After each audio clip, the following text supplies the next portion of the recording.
Let me ask you a question. You ever find yourself in your manager's office, about to get fired, despite all the hard work you've done for your company, despite quite literally being integral to its current success? Hell, you might even be thinking to yourself in that meeting, I should have listened to Jimmy when he was talking about that union stuff earlier. In that moment when it seems like all hope might be lost and you'll be another victim of capitalism's endless quest of profit through exploitation, don't you wish that a band of monsters just broke into the meeting and challenged you to a fight that could only be solved through magical rock, paper, scissors? No? Well, that's dumb. That means you're gonna get fired at the end of that meeting. You definitely should take that offer. But obviously that can't happen in real life, so instead, I've got a game for you. Fortune-499, another game I was put on through the now closed Palestine Relief Bundle, is deceiving. You play as Cassie, a cursed oracle whose magic is fate conjured through her deck of cards, and you find yourself cleaning up the mess that is a company going public in a world that allows demons to invest. So honestly, not that far from reality.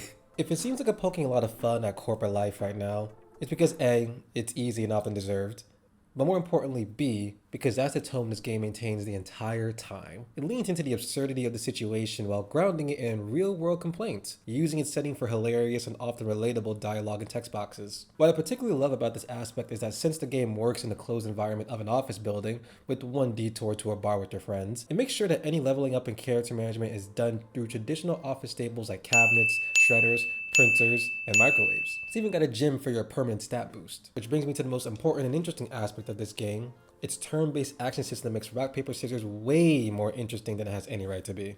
See, I'll be honest, at first, I wasn't actually too bought into this. I wasn't feeling it.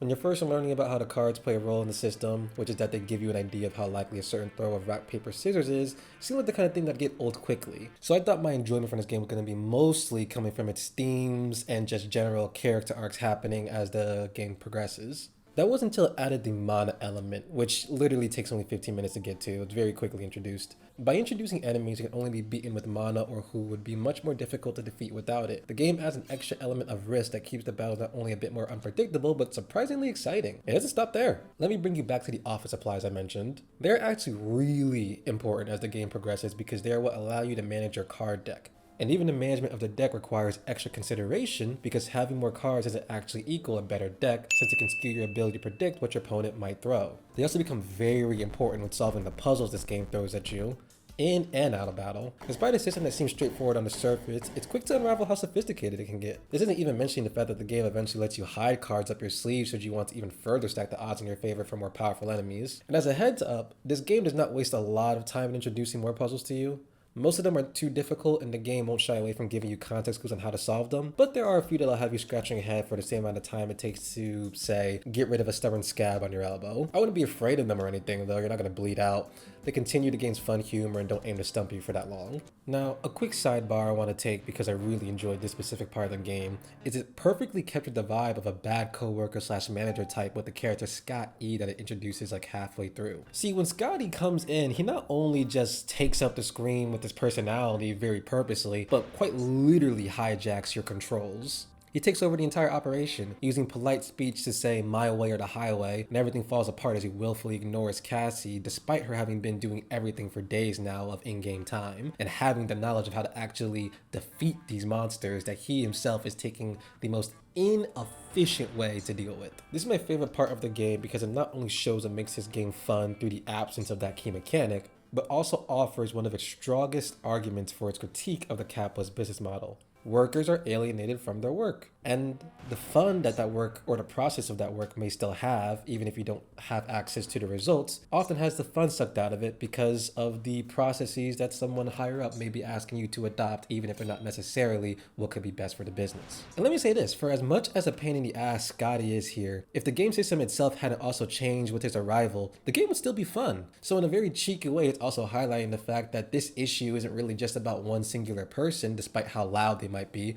but it's systemic. It shows that even if the system is mediocre, even if it's the same boring thing day in and day out, even if it's inefficient in its quest for efficiency, as long as it gets gains quickly, then the means don't matter.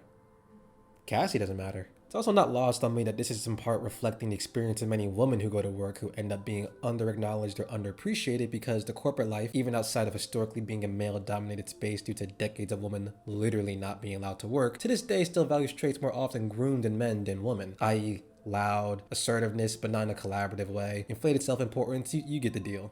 Despite all the hard work that Cassie's doing and all of the needs that she's being asked to meet from her coworkers, her manager, her friends, she's ultimately, in this moment in time, and not permanently I will say, undervalued, underappreciated, while also still doing the work for everyone else.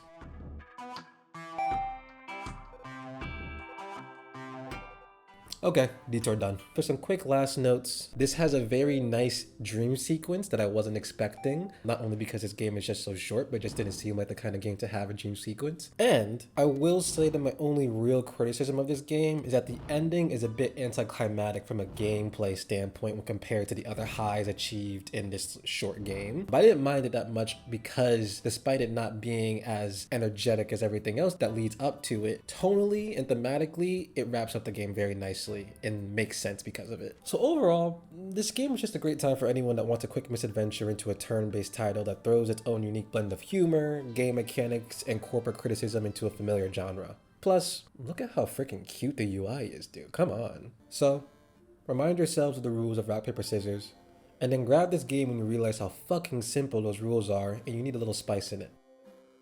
Thanks for watching. See you later.